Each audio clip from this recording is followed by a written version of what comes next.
فضلك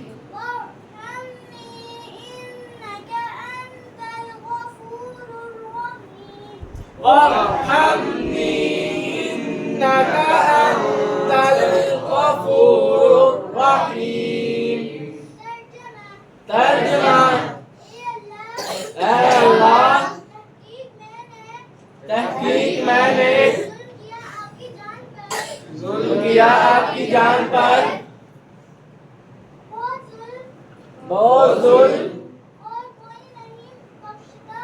और कोई नहीं बख्शता गुनाहों को सिवा तेरे, सो बख्श मेरे लिए अपनी बख्शिश और रहम फरमा मुझ पर, बेशक तू ही बख्शने वाला मेहरबान है।